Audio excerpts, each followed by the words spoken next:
फुललेले आहेत.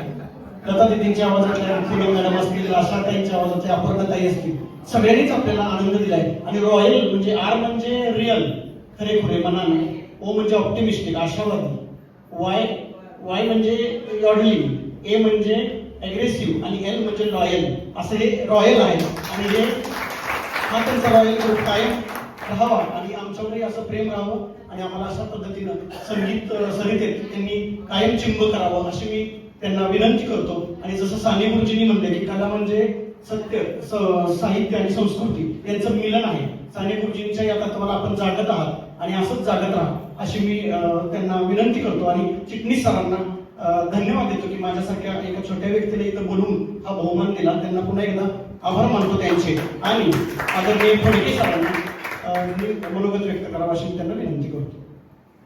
धन्यवाद यशवंतराव. एक पहिल्यांदा रॉयल इव्हेंट ग्रुपचं मी अभिनंदन करतो. आणि आता मध्यंतरापूर्वी एक गाणं गायलं होतं किशोर कुमारचं, कभी अलविदा ना कहना. तीच विनंती मी या ग्रुपला करतो, कभी अलविदा ना कहना.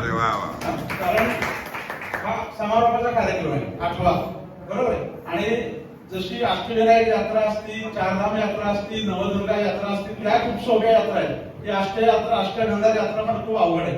कारण मी बघितलं पहिल्या 4ला मी नव्हतो. 5वा अर्जित सिंगचा कार्यक्रम खूप छान गाणी म्हणली त्यांनी, ती जे आपली गुरुवार पिढ्याच्या समाज मंदिरामध्ये झाली होती. त्यानंतर मला वाटतं ऑपरेशन सिंदूर सुरू झालं आणि परत थोडं पुढं मागे झालं आणि याच्याची शेवटची तारीख 18 आहे. पण आज आपण 28ला करतोय, 28-29ला करतोय. आणि तारखा पुढं मागे झाल्या. या सगळ्या ऑपरेशन सिंदूर पेक्षाही हे जास्त ऑपरेशन लांबत गेलं, पण खूप चांगल्या प्रकारे झालं. आणि ह्याच प्रकारे आपल्याला पुढे बघा आताचे दिवस कसे सिक्वेन्सचे आहेत. आणि सीझन 1, सीझन 2, सीझन 3 म्हणजे गोलमाल 50 सुद्धा निघेल आणि हाऊसफुल 50 सुद्धा निघेल. अष्टगंधा सुद्धा 50वा भाग व्हायला काही हरकत नाही. आणि संगीताची खाण आहे, भारतीय संगीत खाण आहे. आता तुम्ही पहिले 4 जुन्या जमान्यातले, नंतरचे 4 आता नवीन आहेत. अजून याच्यामध्ये मुकेश राहले, तलत मेमोरे, मन्नाडी आहे, महेंद्र कपूर आहे जुन्यामध्ये. नव्यामध्ये मोनाली ठाकूर आहे, आतिफ म्हणून एक गायक आहे, बादशाह आहे, बरेच आहेत नव्यातले सुद्धा. त्या सगळ्यांना तुम्ही एकत्र करून वेगळ्या प्रकारे करू शकता, वेगळ्या प्रकारे आणू शकता. मराठी आणू शकता. सुरेश वाडकर मराठी असला तरी हिंदी गायक आहे चांगला.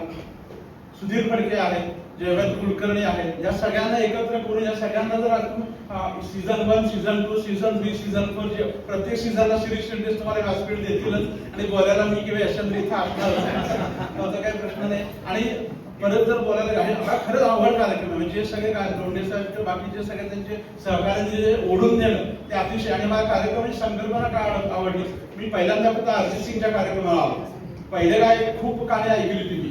इतके कार्यक्रम इथं झाले म्हणजे आमचं दोघांचं रेकॉर्ड असेल शिरीष रावांचं माझं की इथं तरी कार्यक्रम आयोजन करायचं मी भाषण करायचं. गिनीज बुकचं रेकॉर्ड केला तर एवढी भाषणं त्यांनी आयोजन केलं.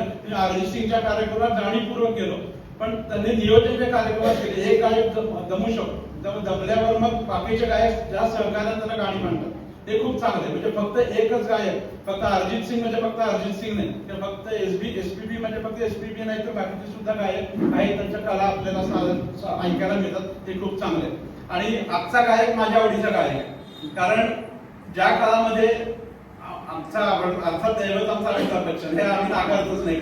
पण नंतरच्या काळामध्ये जेव्हा आम्हाला खान मंडळी सगळी आली, त्याच्यामध्ये सलमान खानचा व्हॉइस ऑफ सलमान खान म्हणून एसपीबी होते, एसपी बालसुब्रमण्यम होते. सलमान खान आवडतो न आवडतो भाग वेगळा आहे, पण एसपी बालसुब्रमण्यम आम्हाला आवडतो. समज त्याच्यातनं ती गाणी आम्ही ऐकली. आणि मजा बघा, आता तुम्ही जे आता गाणं म्हटलं पत्थर के फूल म्हटलं, कभी तो छलिया लागता है, हा एकमेव गायक असेल की चित्रपटांच्या नावांचं गाणं तयार झाले, छलिया वगैरे. आणि तसं दुसरं गाणं एकच गायकाचं तशी 2 गाणी म्हणतील. एक दुजे केले मधलं लिफ्ट मध्ये अडकणार जे गाणं मेरे जीवन साथ, त्याच्यामध्ये सुद्धा सगळ्या चित्रपटांची नावं एकत्र आली. म्हणजे असा गायक तुम्हाला एकच मिळेल की एकाच प्रकारची गाणी त्याने 2 वेळा म्हटलेली. तर हा खूप चांगला प्रयोग. मी यांना निश्चित शुभेच्छा देईन. आणि हे व्यासपीठ असेल इथं गाण्याच्या कार्यक्रमाला मी आवर्जून येतो.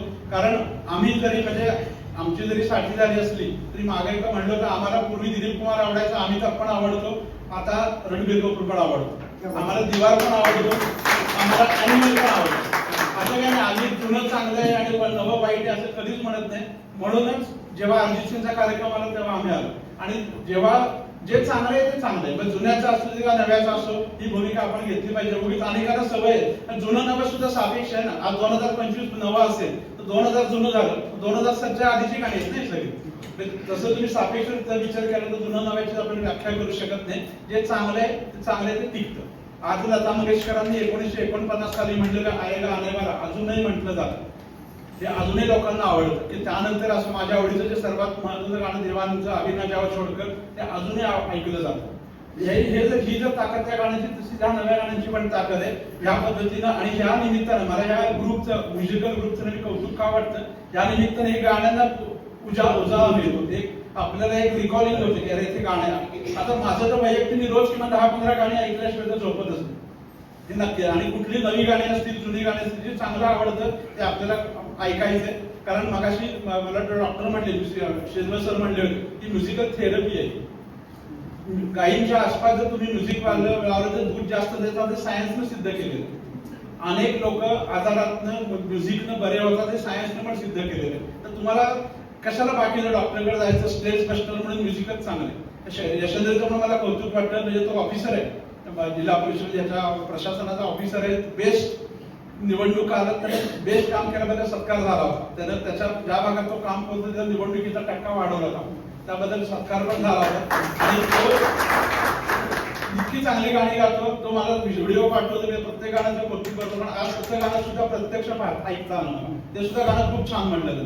म्हणजे खरं वन्स मोर का देत नाही आम्ही की वन्स मोर दिला की एखादं गाणं कमी होऊ शकतं. म्हणून जास्त लोकांचं जेवढं आपण असेल तेवढं चांगलं. आणि यशोधरनं काल एक ऍक्टिंगचा व्हिडिओ पाठवलाय मला.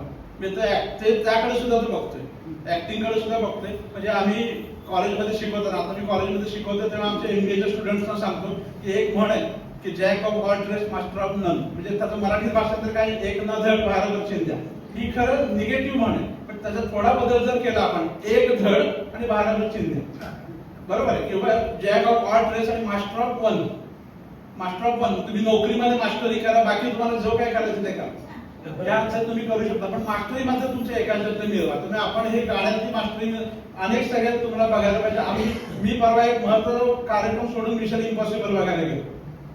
आवडतात ते बघायचं. जे कुठला मिशन इम्पॉसिबल जर कोणीतरी विचारत नाही, हे पिक्चर बघण्यासाठी चित्रपट आपण ते बघायलाच पाहिजे. कशाला हे आम्हाला आवडत नाही, ते आम्हाला आवडत नाही असं म्हणण्यात काही अर्थ नाही. जे तुमच्या समोर आहे त्याचा आनंद तुम्ही घेतला पाहिजे. आणि रॉयल इव्हेंट सारखे जे ग्रुप्स आहेत त्याच्या माध्यमातून हा खूप म्हणजे अशा प्रकारचा प्रयोग मी तर बघितला नाही की 8 गायकांना तुम्ही वेगळा प्रकार करताय आणि कॉम्बिनेशन.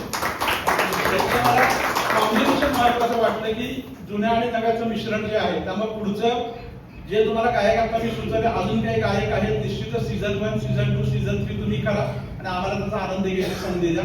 धन्यवाद.